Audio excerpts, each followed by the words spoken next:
Welcome back to Black Swan Outdoors, and today we are going to continue our last couple of videos that we did on mapping and travel mapping. So today we're going to be talking about your paper map. So in the previous videos we talked about how to set up what I call an operational map or a travel map, and then we talked about strip maps, how to draw those out on Google Maps. We did a video also about how to do a sketch strip map as well, so that you can hand out maps to individuals with a homemade strip map, and how and why that's important. Those videos kind of came out of a series that I put out on Patreon, what we call our underground. So for those who are familiar and want to do a little more deep dive or kind of get some more background information, you're more than welcome to go back to our Patreon page, the underground, and check that out. So in one of the videos we talked about trilateration, and I said that I would be happy to do a video on trilateration. So that's what we're going to do today. But I also want to take the time to talk about a few other things that might be important as well for people who are thinking about doing mapping or kind of using maps for many of the same things that we were talking about in the previous videos. Let's say you don't have access to Google Maps, or you don't want to have any access to Google Maps, but you want to do some of the same kind of planning that we were talked about. One thing that you can use are grid overlays, or overlays rather. And so today I'm just going to use this sheet of laminating plastic. So I'm going to put my map right inside here, and I'm going to use a dry erase marker as a means to be able to draw on the map. Now there's kind of two different philosophies of use for maps, I think, out there for many people that go backpacking or canoeing, that kind of thing. One is that they are going to use their maps for maybe multiple trips, or they want to hand maps off, or they want to keep it as pristine as possible. So they protect the map. Oftentimes these are people that like to roll their maps instead of fold them. That's another story. That's another thing for another video. But I am of the side that wants or likes to draw on my maps for everything. So I write out, how long it took me to get from, say, the trailhead to lunch break, how long we took a break, how long then it gets to a campsite, if I saw wildlife somewhere, maybe a bear location, or maybe I was fishing and I wanted to mark a good fishing location, and things like that. So, and in that case, what I'll do is I kind of record my entire trip on the map. So then when I want to go back, I would just pull that old map out and use that as reference to planning the next trip. Or if I wanted to compare that trip to a new trip in maybe a similar area, I have that kind of record instead of keeping it all in a journal. Now, if I wanted to, say, mark that location on the map of where I was fishing, I could use triangulation to do that. So in order for us to talk about trilateration, I think it would be important to talk first about triangulation. But before we get to that, let's talk a little bit about preparing your map. So in the other videos, we talked about some things like finding safe havens, no-go zones, marking streets that are safe or unsafe that you can go on. And so all of that kind of mapping we can do with this overlay. So for example, we can identify, a hospital, and just right on that we can say, okay, well, our hotel is over here, and this is going to be the route that we're going to take in case there's an emergency to the hospital. We could say that, okay, well, this particular location, this neighborhood right here is a particularly dangerous one, so we want to stay out of that location. And you know what, maybe tomorrow it's fine, and it's safe to go, but a new location might be a suspect. So you probably get the point if you saw the other videos, kind of the other all the other things that we do, from like communications planning to all that. And when you use these grid overlays, it makes it easier to do a briefing, to go over with your group. You could say, okay, listen, we have a rally point here, a rally point here. So if anyone gets lost in the city, we are all going to go to this location, Alpha, rally point Alpha, and that's where we'll meet up. And if we can't make it to Alpha, then this is, our alternate, so on and so forth. So you can communicate an SOI by writing an SOI out here again on your grid overlay as well. If you don't have this, plastic, you could use any kind of plastic. You could use glass. You could use plexiglass. You could use, multiple different things you want it to have. You could find out in the field, or you could carry something like that with you. They make these very expensive binders for something similar, more kind of military planning. That if that suits you, that's fine. For most people that aren't doing that kind of stuff, might not need to invest in that level of investment. So when we're talking about preparing our maps, and in order to talk about trilateration, I wanted to kind of also demonstrate the trick on how to use map and compass with a simple, like, touristy kind of style map, or a map that doesn't already have grids. So we talked a little bit about this in the post, but I can demonstrate this here. And I'm going to kind of go fairly quick on this, so I apologize. And I did talk a little bit about this, or I did talk about how to do this in my navigation series. So if anyone wants to really watch a better video on this, you can check out my series. I think maybe there's 10 or 12 videos that kind of walks you through everything you need to know about navigation, everything that's important. So one of the things that we talked about in preparing your maps is getting grids on there.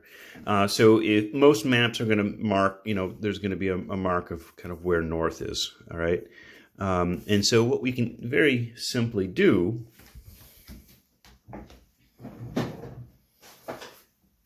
is take our compass, or in this case, just to make things easier, I'm going to use a ruler. If you have a ruler available, you can use that. And I'm going to put some lines in here that are going to run parallel with north, and they're going to run parallel with each other. And now I have a grid in which, let's say, if I needed to know, I took a shot at an azimuth, and I said, okay, this street ahead of me is, I don't know, 80 degrees or whatever. Let's say, then what I'll do is I can put the compass on the map. I can turn the housing so that these internal lines here are lined up, running parallel with these external lines that I just drawn. And then the compass arrow is going to point them to 80 degrees. And in fact, in this demonstration, it's 330 degrees. So hopefully you kind of get the point of that. Now, if there's some severe declination, meaning that there's a magnetic pull that's pulling your needle away from true north, so that true north and map north don't line up. And again, if you're confused by this, you can check out the video. And in that case, what we can do is we can actually put in a grid lines in that are adjusted for our declination. So let's say we're 20 degrees east. Then we can go ahead and put in a grid line that's 20 degrees east. And we can, and you can do this with any map, even if it already has,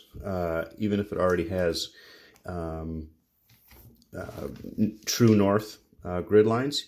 You can add your own declination grid lines on there. Just make it a different color. So now, if I need to go a long distance, particularly a long distance, I can adjust my declination or my any bearings or azimuths that I shoot are now adjusted for declination. I don't have to worry about remembering, oh, do I add this or do I subtract this? East is least. What does that mean? Etc. etc. It's all taken care of for me. And by the way, I don't need to spend like a crazy amount of money on a compass, right? That that adjusts the declination for me. Now, most of the time, not all the time, but most of the time, when you're talking about urban navigation, as we kind of sort of are in this series, your declination really, unless it's really, really severe, isn't going to make that much of a difference when you're walking a short distance. And I think in the video we kind of demonstrated this principle where it's kind of easier to visualize. But the farther that you go, the farther that variation, that deviation is going to be. So if you're just going a few 100 feet or maybe even a kilometer or so, you're not going to be that far off from kind of your original where you want to go. If you're going a long distance, that is a big difference in terms of variation, and you'll be way off. So you just want to kind of keep that in mind as well. And that's why declination is important. There's all sorts of videos out there that talk about this, and of course I have that series, but a lot of times people kind of go overboard on their compasses. They buy the most expensive compass in the world. In an urban environment in particular, you may not need a mirror, or you won't need a mirror for navigation. You could use it for other things, signaling or whatever.